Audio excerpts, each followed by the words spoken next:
Hello, everybody. Welcome back for another video. I sincerely hope that you're all doing well. I hope that you're all remembering to save, to invest, to make as much money as possible. Everything is laying out right before you. Don't forget to leave a like on the video. It is a free and easy way to support the channel. Very big thank you to everyone who leaves a comment to help out the algorithm. I do thank thee. And without any further ado, let's jump right into it. There's some kind of a rush happening. There's some kind of a FOMO, dare I say, a really weird fear of missing out within this market. It's understandable. And I mean, and not in a joking manner, it does make a lot of sense. The expectations for, you've seen it, you've heard it, we've gone over it countless times. Analysts are saying that the next couple of years in crypto are going to be spectacular. We are going to see cryptocurrency prices not only hit brand new highs, but Bitcoin is going over $1 million per coin. XRP is going over $100. The stable coin market is going to be worth, I think they said like $5 trillion, which is freaking crazy. Trillions of dollars by the time we get to 2030. We're in a really weird crunch. I don't know what's prompted it. I don't know exactly what's changed, but no longer are we talking about the year 2045. Everything is in like spatial factors of like a year and a half, 18, 19, 20 months, somewhere within that regard for where prices are going to go, how big the market's going to be, cycles being over, prices going up forever. So this news story does make sense, but it's also quite reminiscent of old patterns of institutions and companies who've made sure to stand outside of the cryptocurrency space. Years ago, we used to get so much news, and I mean so much like hate thrown towards the cryptocurrency space. People didn't like us because of this. People hated us because of that. Bitcoin isn't green enough. Ethereum's not going fast enough. Blockchain, not Bitcoin. It's been a constant theme. That's why I've mentioned in the last few years, maybe more so 2 years, who cares? Like, who cares about these companies? There's so many people. When Bitcoin was $7,000, the amount of companies who would write articles, Bitcoin's going to zero. Bitcoin has no value. Bitcoin's not worth it. Who needs XRP? Ethereum's going to $1. It's going to fall. Everything's going to collapse. And I was like, I make videos every day and I would sit here and we would go over the news together and then we would go, yeah, sure. You guys said the same exact thing last year. You said the thing the year before that. You said this so-and-so. So in really wacky, annoying news, when Bitcoin became really mainstream, a couple of companies kind of jumped on board very quick. Fidelity, BlackRock, PayPal, Visa. They were all like, yeah, we see the premise. Like, we get it. We understand this is going to be the future. Let's start working on it now. When we got the Bitcoin ETFs, there was one company that really stood out as like the kid on the playground, standing by themselves with their arms folded. They didn't want to kick the ball. They didn't want to dribble. They didn't want to do anything. They just kind of sat there. I don't want to play. And a lot of people got really annoyed because Vanguard is such a large, like Vanguard is like usually in the same breath as Fidelity and BlackRock. Like, they're massive. They're not holding on to $100 million. They have trillions of dollars in assets under management. So when they announced that they had no desire to get into the crypto space, I said it nicely, but I was like, who cares? we have BlackRock. If you have BlackRock, and I know, whatever, but when you have a company that big, you've kind of already won. If we have Apple and Amazon on our side, I don't really need Tesla or 15 other companies. Like, crypto's going mainstream because of these other big companies. So, as the ETFs began to spread and more of them were being launched, we heard how successful they were, logically speaking. It's BlackRock. Of course, they have billions of dollars worth of Bitcoin. Of course, they're going to have another 30 billion next year. Just makes a lot of sense. But money talks, and as the saying goes, the letter B and the letter S walks. Yes, it's quite common. Everyone talked crap about Tether until they realized that Tether was making billions of dollars just from fees. And I mean, Tether charges like 1 cent. So imagine the money that's there. Then this news popped up, and I don't know if we were supposed to be happy, if we were supposed to hug each other crying in the street because we're just so overwhelmed with joy. But yeah, of course they were going to. They realized that they're missing out for whatever the reason might be. Vanguard, the world's second largest asset manager, is apparently falling for Bitcoin FOMO as it reportedly is exploring offering crypto ETF services to their clients. Wouldn't you imagine it? Yeah, how weird, right? So all the companies that years ago on the spectrum either said they hated us or they had no intention of getting into the space are now falling over themselves. I don't know if this was a ploy. I don't know if they've been accumulating crypto behind the scenes the whole time and simply were trying not to kick up dirt by announcing that they were in the space. But of course, they were going to eventually. The Bitcoin ETF from BlackRock became the best performing ETF ever. Not this year, ever. Out of tens of thousands of ETFs that have launched, they became the best performing one, the quickest best performing one as well, ever. So when that happens, as always, money talks. The top asset manager was initially adamant about offering crypto-linked ETFs to their clients. They said there's no reason. No one wants them. No one's going to be using them. They're not going to bring in any money. Our clients don't want them. However, according to a recent report from Crypto in America, citing anonymous sources familiar with the issue, Vanguard might soon allow access to digital asset investment funds. This is complete nonsense. You should have been doing that from the get-go. And you know what? You want to know what also works as well is that people simply began to go to other companies. If I want something, and so this is specifically for people who do not live in the States or were born outside of the States and you have no idea how it works. If I want something, there's a company that's going to provide it for me. If I need something done, there's a company that's going to provide it for me. If I want something, need something, 2 o'clock in the morning, my money is going to talk for me and I'm going to get it. I know that sounds quite harsh. I know I've said that before to people around the world and they've like, oh my gosh. And no, that's how the States work. If you have money and you want to do something, there's someone who offers exactly what you're looking for. If I want to invest in Bitcoin through ETF exposure and you say, no, we're not offering that to our clients. Oh, that's cool. Okay, awesome. You're going to find 15 other companies who are doing it. We're not in the 1920s.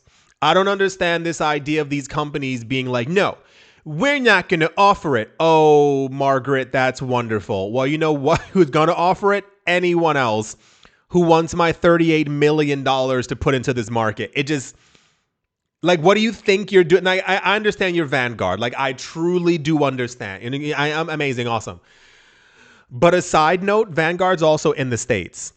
you have to know that the people like who work with you are just going to simply go somewhere else. That was a thing years ago when JP Morgan was like, no, we're never going to offer Bitcoin to our clients. And these people literally just went to Coinbase. And then JP Morgan was like, all right, we're going to start offering crypto products. Like, loyalty is a thing, but also understand that I'm giving you my money. Understand that like my money that I'm putting into your hands, you need to do what I tell you what to do with it. And if you simply say, I cannot, I will not, I'm going to pick up my money and I'm going to go somewhere else. So it'll be, the people who left Vanguard to use other investment services, they're probably not going to swing back and be like, oh no, they said sorry, let's go back. That's not how money works. Notably, prominent journalist, her name is Eleanor Terrett, confirmed this development in a tweet, citing a recent report. She noted that $9 trillion asset management company Vanguard is preparing to allow its U.S. brokerage clients to buy and sell Bitcoin and crypto ETFs. Yeah, sure, do it. Why not? It sounds like that should have been a thing a couple of years ago. Vanguard could have been the number one, but I forgot exactly what their words were, and I will be paraphrasing. It was something like they deal in more like real investments. They deal in things that are more solid, not physical per se, but they basically hinted, we don't do this new stuff. We focus on, the old way. Well, that's why no new money is coming your way. So, yeah, this was very popular news, as you might have imagined. This will, of course, open the doors for a slew of new money to enter our market. We're probably going to have an enormous amount of new brand managers and companies and CEOs who use Vanguard, who weren't interested in crypto. They're going to go, they'll see the words BTC on the first page of the website and go, okay, cool. Let's put a couple million into that. This will, of course, but it's also one of these things. People keep pretending that we're not a large company. People keep pretending that we haven't been here for a while, that we're not getting bigger, that this market isn't expanding, that we're not robust in some form or fashion. And then as cryptocurrency prices go up, as the market becomes more popular, as more money flows in, as we get all this news of the trillions of dollars that our market cap will be in the future, then everyone starts running towards us. And it's like, we don't need you in this market. We will do just fine. We've been doing just fine without you. That's the Vanguard news. Awesome. Cool. Can't wait. Okay. Let's move on. Okay. All right. Okay. Let's see where this goes. Cardano, made popular by being as flexible as humanly possible. Cardano has become a chain, a coin, a system that if something is needed, they kind of jump on the bandwagon. And it's worked thus far. We heard earlier this year, like January, that the Cardano ecosystem was going to integrate with Bitcoin and XRP. Why, you might ask, after years of shunning Bitcoin, of saying terrible things about Ripple and the people in the XRP community? Money. Cardano typically realizes when something, like I said, is happening, and they transform. They become a transformer, and they literally kind of morph into the new way. The constant idea this year and next year and for the foreseeable future is that a lot of institutions are going to be implementing stablecoins in some form or fashion. We have gotten news that a couple of chains are going to be kind of like the go-to place for these coins. It's mainly been Bitcoin. If you missed like the Bitcoin stablecoin news, that's for the future. A lot of Ethereum, some XRP, a sprinkle of Solana, I think 1 or 2 Tron, and what have you. Who's been left out of that narrative? Cardano. So as stable coins are projected to go from, what is it, a $100 billion, I don't know, but it's in the billions, a huge whatever market, to go to $5 trillion. Yeah, you got to jump on board. That's how you survive. The Cardano Foundation has announced a major roadmap update, which is putting stable coins at the forefront of its approach to DeFi. Yes, if everyone's going to be using them, if banks and institutions and corporations are going to be DeFiing and doing all these other things, you need to do the same. The organization confirmed it will be injecting an 8-figure sum into Cardano, which amounts to tens of millions of dollars, into liquidity programs backing a number of stablecoin projects. If the banks, the institutions, the corporations, the governments are all launching their central bank digital currencies, if they're all launching their stable coins, you gotta be one of the companies that does the exact same. If the ecosystem is going to grow, you have to grow with it. The liquidity pledge will help to reinforce on and off ramps, which have been a challenge to DeFi adoption in Cardano. The foundation reiterated that this should be done even though it goes beyond its core mandate. This is not what Cardano is meant to be. Cardano is meant to basically be like another version of Ethereum or what have you. This is something that goes completely sideways from everything that we've been hearing for the last almost a decade. The effect, they say, will be felt in the coming 6 to 12 months. Founder Charles Hoskinson noted that the pledge was a good start. He also called for further reforms with a community-elected board and other expansions of governance. He said, "I'm glad that social pressure has improved the risk appetite. We still need a community-elected board. This is the last mile to reconciliation." Hoskinson has previously suggested liquidating $100 million worth of Cardano into a basket of stablecoins and Bitcoin, which only emphasizes the importance of liquidity. The idea was, for those of you who missed it, was basically to kind of create a mini reserve of Bitcoin and stablecoins for Cardano for liquidity, and I assume also yield in some form or fashion as well. Cardano has historically been a coin, the coin that kind of what's the word? If someone says we have DeFi, Cardano goes, we have DeFi. If a chain goes, we have stablecoins, they go, we have stablecoins. If a coin goes, we have NFTs. Guess who have NFTs? This is how they've always been. No word for a while on the actual integration that they said in January of Bitcoin and of XRP. The idea would be to also mint a large amount of Ripple's stablecoin on Cardano's blockchain as well, and basically also being a place for Bitcoin DeFi. You can lock up your wrapped Bitcoin into Cardano, and or if Bitcoin does eventually have its own stable coins as well, that you'd basically be able to use Cardano as a quicker payment rail, which was, yeah, they're trying. You gotta give it to them. But Cardano over the years has been quite a controversial coin and project, namely because of certain individuals. You missed it last year.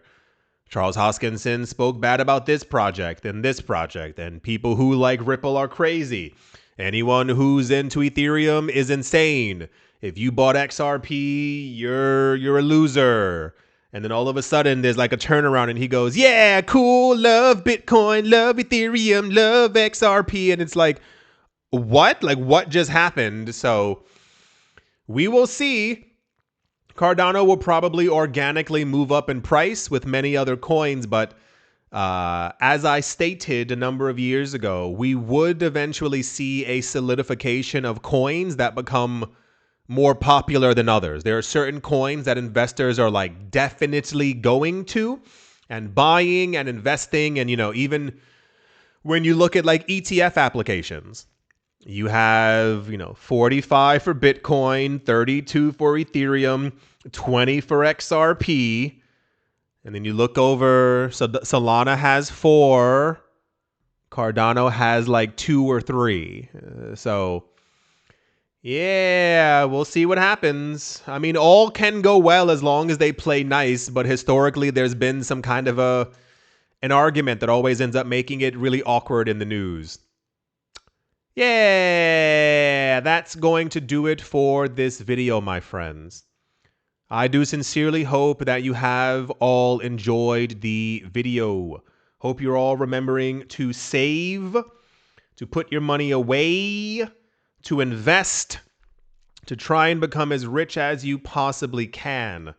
A very big thank you to everyone out there who has left a like, who has commented, or who has supported the channel in your own way. I do thank you, and I'll talk to you all soon.